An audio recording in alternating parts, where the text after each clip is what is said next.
చేజారిపోయింది. గ్రేటర్లో మరో by election రాబోతోంది. ఈసారి మాత్రం తగ్గేదేలే, గెలిచి తీరాల్సిందే. బీఆర్ఎస్ పార్టీ ఇప్పుడు ఇదే పట్టుదలతో ఉందట. ఫిరాయింపు కేసులో దానం నాగేందర్ పై వేటు పడుతుందని, ఉప ఎన్నిక వస్తుందని నమ్ముతున్న గులాబీ పార్టీ బలమైన అభ్యర్థి కోసం వేట మొదలుపెట్టింది. ఖైరతాబాద్ లో పీజేఆర్ బ్రాండ్ తో మైలేజ్ పొందే స్కెచ్ వేస్తుందట. అయితే అక్క లేకపోతే తమ్ముణ్ణి బరిలో దించాలని ప్లాన్ చేస్తున్నారట గులాబీ దళపతి కేసీఆర్.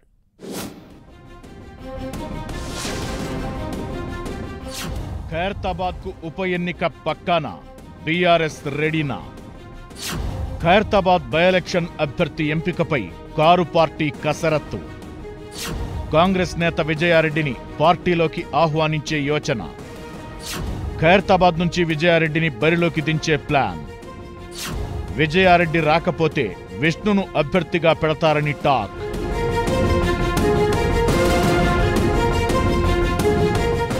జూబ్లీహిల్స్ ఉప ఎన్నిక తెలంగాణ పాలిటిక్స్ ను పీక్ లెవెల్ కు తీసుకెళ్లింది. కాంగ్రెస్ బీఆర్ఎస్ నువ్వా నేనా అన్నట్లుగా తలపడగా చివరకు అధికార పార్టీకి విజయం సొంతమైంది. జూబ్లీహిల్స్ రిజల్ట్ పై ఎన్నో హోప్స్ పెట్టుకున్న బీఆర్ఎస్ పార్టీకి నిరాశే మిగిలింది.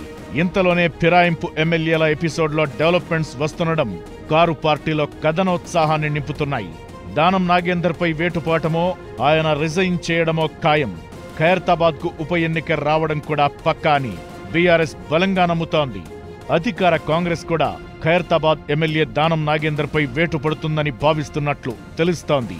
అందుకే జూబ్లీహిల్స్ ఉప ఎన్నిక స్టార్ క్యాంపెయినర్స్ లిస్టులో దానం నాగేందర్ పేరును చేర్చిందన్న టాక్ వినిపించింది. ఈ క్రమంలోనే ఖైరతాబాద్ బై ఎలక్షన్ కోసం ఇప్పట్నుంచే సమాయత్తమవుతోందట కారు పార్టీ. జూబ్లీహిల్స్ ఉప ఎన్నికలో ఓటమితో తీవ్ర నిరాశతో ఉన్న బీఆర్ఎస్ ఖైరతాబాద్ లో ఖచ్చితంగా గెలిచి తీరాలన్న పట్టుదలతో ఉంది. అందుకే ఇప్పట్నుంచే బలమైన అభ్యర్థి కోసం వేట మొదలుపెట్టింది గులాబీ పార్టీ.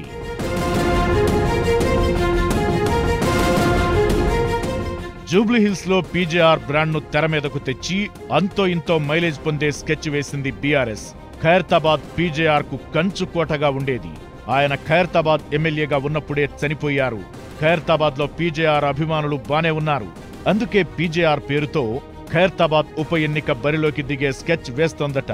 పీజేఆర్ వారసులైన విష్ణువర్ధన్ రెడ్డి, విజయారెడ్డిలలో ఎవరినో ఒకరిని ఖైరతాబాద్ నుంచి పోటీ చేయించే యోచనలో ఉందట బీఆర్ఎస్. పీజేఆర్ కూతురు విజయారెడ్డి ప్రస్తుతం కాంగ్రెస్ పార్టీలో ఉన్నారు.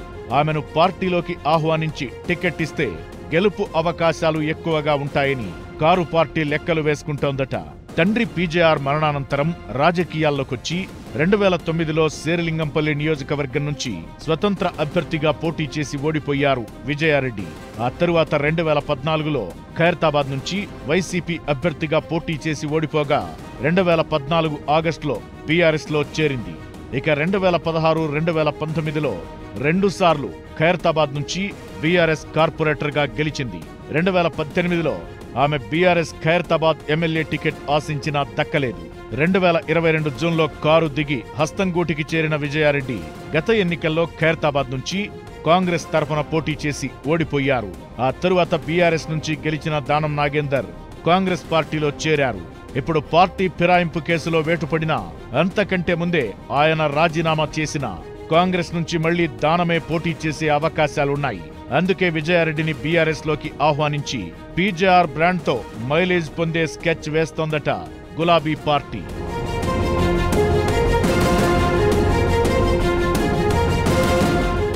ఒకవేళ విజయారెడ్డి కాంగ్రెస్ ను వీడి రాకపోతే పీజేఆర్ తనయుడు జూబ్లీహిల్స్ మాజీ ఎమ్మెల్యే విష్ణువర్ధన్ రెడ్డిని రంగంలోకి దించాలని బీఆర్ఎస్ భావిస్తున్నట్టు తెలుస్తోంది. తండ్రి మరణానంతరం 2 సార్లు కాంగ్రెస్ ఎమ్మెల్యేగా గెలుపొందిన విష్ణు ఆ తరువాత 2014, 2018లో 2 సార్లు ఓడిపోయారు. 2023లో కాంగ్రెస్ టికెట్ దక్కకపోవడంతో బీఆర్ఎస్ లో చేరారు. మొన్న జూబ్లీహిల్స్ ఉప ఎన్నికలో విష్ణు టికెట్ ఆశించిన మాగంటి గోపీనాథ్ భార్య సునీతనే బరిలోకి దించారు గులాబీ బాస్. ఇప్పుడు ఖైరతాబాద్ ఉప ఎన్నిక వస్తే విష్ణును పోటీ చేయించే ఆలోచనలో బీఆర్ఎస్ ఉన్నట్టు తెలుస్తోంది.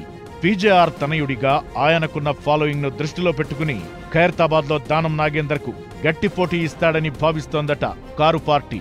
ఖైరతాబాద్ బై ఎలక్షన్ వస్తే అక్క విజయారెడ్డి, తమ్ముడు విష్ణువర్ధన్ రెడ్డిలలో కారు స్టీరింగ్ తిప్పేదెవరనేది ఆసక్తి రేపుతోంది. ఇదే సమయంలో మరో ఎమ్మెల్యే కడియం శ్రీహరిపై కూడా వేటు పడుతుందన్న చర్చ జరుగుతోంది. ఇదే గనుక జరిగి స్టేషన్ ఘన్పూర్ నియోజకవర్గం నుంచి అధికార కాంగ్రెస్ నుంచి తిరిగి కడియం పోటీ చేయనుండగా బీఆర్ఎస్ నుంచి మాజీ ఎమ్మెల్యే తాటికొండ రాజయ్యను రంగంలోకి దింపాలని భావిస్తున్నారు. ఈ క్రమంలోనే అప్పుడే రాజయ్య బీఆర్ఎస్ నుంచి ప్రచారం కూడా మొదలుపెట్టినట్లు తెలుస్తోంది.